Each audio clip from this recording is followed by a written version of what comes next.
नमस्कार। आज बात करते हैं भारत के हेल्थ केयर सिस्टम के एक बहुत ही जरूरी हिस्से की। वो है कम्युनिटी हेल्थ ऑफिसर, जिन्हें हम सीएचओ भी कहते हैं। आखिर ये भूमिका इतनी खास क्यों है और कोई इस सफर का हिस्सा कैसे बन सकता है? चलिए इसी पर गहराई से नजर डालते हैं। आइए शुरुआत एक नंबर से करते हैं। स्क्रीन पे देखिए 48%। सुनने में शायद ये सिर्फ एक आंकड़ा लगे, है ना? पर ये नंबर ये भारत में पब्लिक हेल्थ से जुड़ी एक बहुत बहुत बड़ी चुनौती की कहानी कहता है। जी हाँ, 48%। ये भारत में 5 साल से कम उम्र के उन बच्चों की संख्या है जिनका विकास कुपोषण की वजह से ठीक से नहीं हो पाता। मतलब उनकी ग्रोथ रुक जाती है। सोचिए, ये कितनी गंभीर बात है। ये सीधा हमारे देश के भविष्य से जुड़ा सवाल है और इसका हल कहीं ऊपर से नहीं बल्कि जमीनी स्तर पर ही खोजना होगा। और ये सिर्फ बातें या आंकड़े नहीं हैं। जब हम केराटोमलेशिया जैसी बीमारियां देखते हैं जो विटामिन ए की बहुत ज़्यादा कमी से होती हैं, तब इस संकट का असली दर्दनाक चेहरा सामने आता है। असल में यही वो गहरी पोषण की कमियां हैं जिनसे हमारे हेल्थ वर्कर्स, हमारे फ्रंटलाइन वॉरियर्स हर रोज लड़ रहे हैं। तो सवाल उठता है कि इस बड़ी चुनौती का सामना आखिर कर कौन रहा है? यहीं पर एंट्री होती है कम्युनिटी हेल्थ ऑफिसर यानी सीएचओ की। ये वो प्रोफेशनल्स हैं जो इस लड़ाई में सबसे आगे खड़े हैं। तो आखिर ये सीएचओ हैं कौन? देखिए, ये ट्रेंड नर्सिंग प्रोफेशनल्स होते हैं जिनकी भर्ती नेशनल हेल्थ मिशन मतलब एनएचएम के तहत होती है। इनका सबसे बड़ा काम क्या है? इनका काम है कम्युनिटी हेल्थ और वेलनेस सेंटर्स को लीड करना और हेल्थ सर्विसेज को उन लोगों तक पहुंचाना जहां इसकी सबसे ज़्यादा ज़रूरत है, खासकर गांव और दूरदराज के इलाकों में। ये बात उनके मिशन को एकदम साफ कर देती है। उनका काम सिर्फ इलाज करना नहीं, बल्कि बीमारियों को रोकना, हेल्थ के बारे में जागरूकता फैलाना, ये सारी जरूरी सेवाएं सीधे लोगों के दरवाजे तक ले जाना है। मतलब जो बड़ी बड़ी स्वास्थ्य चुनौतियां हमने शुरू में देखी, ये उनका सीधा जवाब है। तो अब हम ये तो समझ गए कि सीएचओ की भूमिका कितनी जरूरी है, पर अब आते हैं इसके प्रैक्टिकल पहलू पर। मतलब कोई सीएचओ बन कैसे सकता है? चलिए अब एग्जाम से जुड़ी सारी जरूरी जानकारी को एक एक करके समझते हैं। अच्छा, तो सीएचओ बनने के लिए क्या क्या चाहिए? क्राइटेरिया बहुत क्लियर है।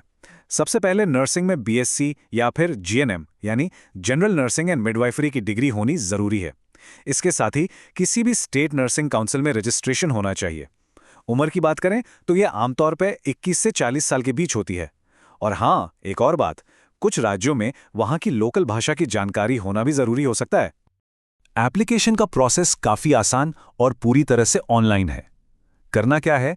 अपने राज्य के एनएचएम पोर्टल पर जाना है, वहां खुद को रजिस्टर करना है, फिर अपनी सारी डिटेल्स के साथ एप्लीकेशन फॉर्म भरना है, जरूरी डॉक्यूमेंट्स जैसे फोटो, सिग्नेचर, सर्टिफिकेट वगैरह अपलोड करने हैं, फीस ऑनलाइन पे करनी है और बस आखिर में सब कुछ एक बार अच्छे से चेक करके फॉर्म सबमिट कर देना है। और हाँ, उसका एक प्रिंट आउट अपने पास जरूर रख लें। यहाँ एक बहुत जरूरी बात ध्यान में रखने वाली है। एग्जाम का पैटर्न हर राज्य में एक जैसा नहीं होता। जैसे उत्तर प्रदेश में नेगेटिव मार्किंग नहीं है, पर राजस्थान के एग्जाम में है। कहीं एग्जाम ऑनलाइन होता है तो कहीं ऑफलाइन। तो अप्लाई करने से पहले अपने राज्य के नियम कायदे अच्छी तरह से जरूर देख लें। अब आते हैं सिलेबस पर कि आखिर एग्जाम में पूछा क्या जाता है। तो देखिए, ज्यादातर सवाल नर्सिंग, पब्लिक हेल्थ और कम्युनिटी हेल्थ से जुड़े होते हैं। ये कोर सब्जेक्ट्स हैं। इनके अलावा जनरल नॉलेज, रीजनिंग और कभी-कभी उस राज्य की खास हेल्थ स्कीम्स के बारे में भी पूछा जा सकता है। तो तैयारी के लिए एक अच्छा स्टडी प्लान बनाना तो बनता है। तो चलिए मान लेते हैं कि मेहनत रंग लाई और एग्जाम क्लियर हो गया। अब आगे क्या? एक कम्युनिटी हेल्थ ऑफिसर के तौर पर करियर कैसा होता है, क्या फायदे मिलते हैं और इसका असर क्या होता है? आइए इस पर बात करते हैं। सैलरी की बात करें तो पैकेज काफी अच्छा हो सकता है। एक तो होती है बेसिक सैलरी और उसके ऊपर मिलते हैं परफॉर्मेंस बेस्ड इंसेंटिव्स, मतलब जितना अच्छा काम उतनी अच्छी कमाई। ये इंसेंटिव्स मिलकर टोटल इनकम को काफी बढ़ा देते हैं।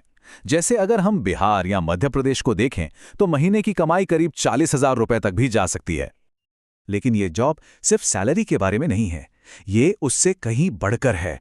इसमें एक सरकारी नौकरी की सिक्योरिटी है, करियर में आगे बढ़ने के मौके हैं और सबसे बड़ी बात, समाज पर एक पॉजिटिव असर डालने का मौका है। आप सचमुच भारत के हेल्थ केयर सिस्टम के एक फ्रंटलाइन लीडर बन जाते हैं। तो कुल मिलाकर सीएचओ का करियर एक ऐसा अनोखा कॉम्बिनेशन है जहां प्रोफेशनल स्टेबिलिटी भी है और समाज के लिए कुछ अच्छा करने का सुकून भी। ये उन लोगों के लिए एक शानदार रास्ता है जो एक सिक्योर जॉब के साथ साथ लोगों की जिंदगी में सच में कोई बदलाव लाना चाहते हैं।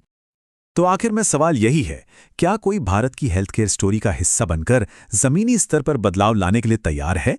ये एक मौका भी है, एक चुनौती भी, और एक ऐसा सफर जो बहुत ज्यादा संतुष्टि देने वाला है।